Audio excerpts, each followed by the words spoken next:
Livro Ouse Pedir Mais, capítulo 24, parte 2. Como evitar apagar o Espírito Santo. Adesão ao reavivamento bíblico. Teste de raiz e do fruto. É importante lembrar que uma contrafação poderosa é uma imitação de algo genuíno ainda mais poderoso e com pequenas diferenças. Em vez de desconsiderar rapidamente um reavivamento genuíno por causa de suas semelhanças com os movimentos não bíblicos, ou aderir erroneamente a um reavivamento falso porque ele parece ser genuíno e promover a Cristo, precisamos procurar as diferenças que revelam o verdadeiro coração do movimento. Ellen White escreveu: muitos são fanáticos, são consumidos por um ardente zelo, o qual é tomado por religião, mas o caráter é a verdadeira prova do discipulado. Têm eles a mansidão de Cristo? Tem sua humildade e suave benevolência? Está o templo da alma vazio de orgulho, arrogância, egoísmo e crítica? Caso não seja assim, eles não sabem de que o Espírito são. Não compreendem o verdadeiro cristianismo. Consiste em produzir muito fruto para a glória de Deus. Precisamos nos lembrar de que, a fim de compreender verdadeiramente a diferença entre o reavivamento falso e a obra verdadeira e genuína de Deus, a qual queremos permanecer, necessitamos fazer um teste de raiz e fruto. Em outras palavras, precisamos perguntar: qual é o fundamento que dá raiz a este movimento e qual é o fruto na vida de quem o professa? Há muitos movimentos de reavivamento que parecem nobres e acontecem no cristianismo hoje em dia. Embora pertencem bons à primeira vista, certifique-se de que estejam firmemente enraizados na verdade bíblica. Tome cuidado com qualquer movimento que afirme que tudo se resume em Jesus ou a Jesus, pois tem a tendência de criar ceticismo e dúvida em relação à palavra de Deus, ou a de minimizar outras doutrinas bíblicas distintivas e a verdade em prol de maior união e amor. Ellen White escreveu: a verdade presente e a mensagem especial dado ao mundo, inclusive a terceira mensagem angélica, abrange um vasto campo que contém tesouros celestiais. Ninguém que diga, não quero ter ligação nenhuma com essas verdades, pregarei somente a Cristo, pode ser desculpado. Qualquer movimento que alegue exaltar Jesus, mas menospreza a verdade que ele ensinou, não está edificado sobre a palavra. Nossas doutrinas estão centradas em Jesus. Ele é a parte mais importante. E com frequência, nós o esquecemos e a nossa atenção está nas próprias obras, em vez de na sua justiça. O evangelho que dilui as doutrinas que Jesus nos chamou a adotar e defender apenas para alcançar mais pessoas é enganoso e neutralizador. Reflita no seguinte: nas verdades de sua palavra, Deus deu aos homens a revelação de si mesmo, e todos os que aceitam servem de escudo contra os enganos de Satanás. Foi a negligência dessas verdades que se abriu a porta aos males que tanto estão se negligenciando agora no mundo religioso. Tem-se perdido de vista, em grande parte, a natureza e a importância da lei de Deus.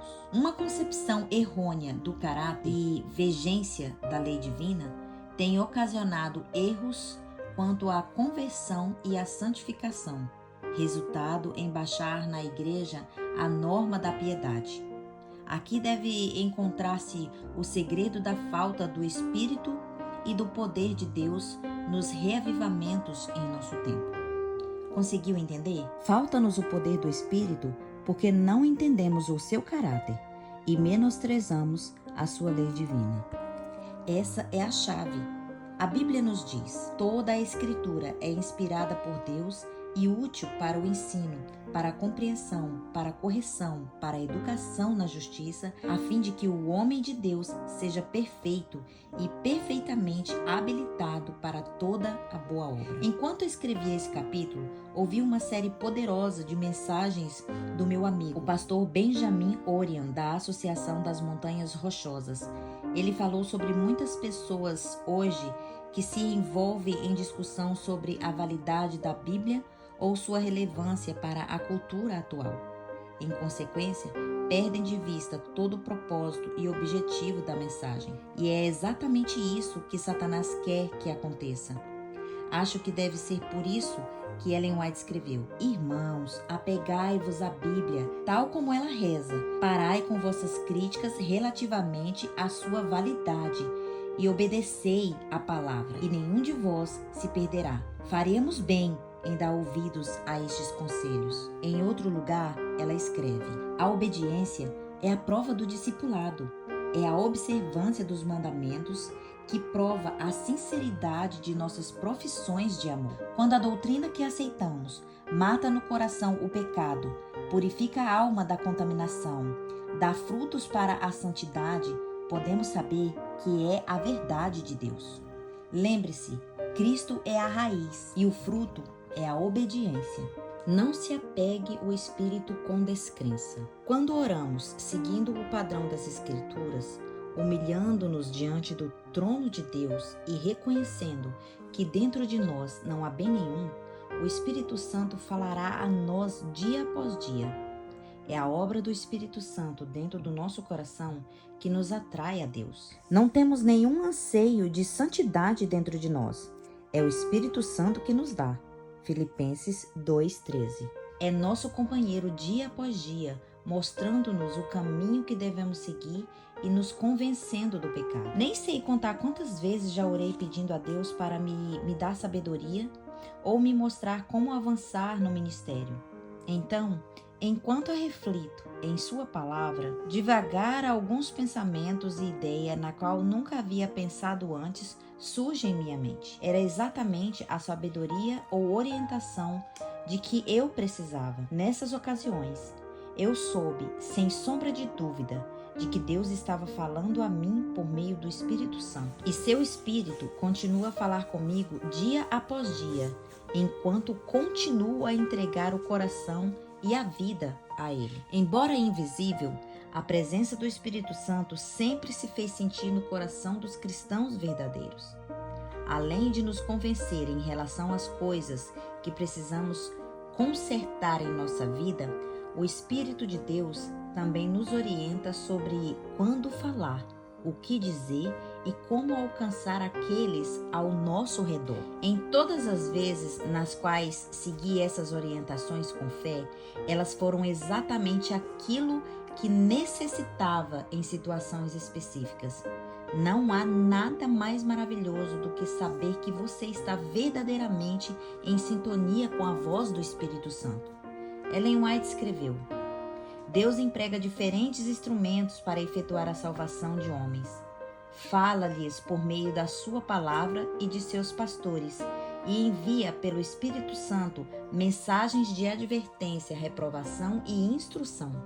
Essas são meios destinados a iluminar o entendimento do povo e revelar-lhes seus deveres e seus pecados e as bênçãos que pode receber. Destinam-se a despertar neles o senso de necessidade espiritual, de modo que possam ir a Cristo e nele encontrar graça que necessitam. Há mais de 100 anos, a Igreja recebeu a advertência. Há no tempo presente um estado quase universal de descrença a respeito do Espírito Santo, sobretudo na manifestação dos dons. A descrença tira o Espírito de Deus da mente. Ela apaga o Espírito e deixa as massas expostas aos enganos desses últimos dias. Mais uma vez, aqueles que pela descrença apagam o Espírito nesses últimos dias estarão desprezados para compartilhar as grandes bênçãos que Deus prometeu por intermédio do profeta Joel, citado por Pedro. Atos 2, 17 e 18. Tome cuidado, caro leitor. para que a descrença em você não apague o espírito e não exclua da grande bênção destinado àquele que crê. Lembre-se de que até mesmo Jesus não realizou muitos milagres na terra por causa da descrença de seus conterrâneos. Mateus 13:58. Será que ainda limitaríamos a sua obra hoje por causa das nossas descrenças? Ao chegar ao fim deste capítulo, gostaria de lembrar de que um reavivamento da verdadeira piedade entre nós, eis a maior e a mais urgente de todas as necessidades. Importa haver diligentes esforços para obter a bênção do Senhor. Contudo, só podemos esperar um reavivamento em resposta à oração. Somente aqueles que andam pela fé e se fundamentam nas promessas da palavra de Deus, recusando-se a ir embora sem a bênção, só aqueles que estão suplicando por mais e mais do Espírito Santo realmente receberão a plenitude daquilo que Deus anseia dar. Ver Efésios 3:14-19. E você, querido amigo, está disposto a se apegar e não soltar até receber a bênção de Deus? Eu o desafio a examinar cada dia mais as Escrituras e provar todas as coisas e depois saber que está firmemente enraizado sobre a rocha sólida. Agarre-se com tenacidade de quem não larga mão. Continue a pedir mais para Deus. Anseie em fazer muito mais na sua vida e no seu ministério. Você acha que você já fez de tudo? Pois Deus tem muito e infinitamente além. Creio que ainda estamos por descobrir o potencial completo desse dom divino e extraordinário chamado oração.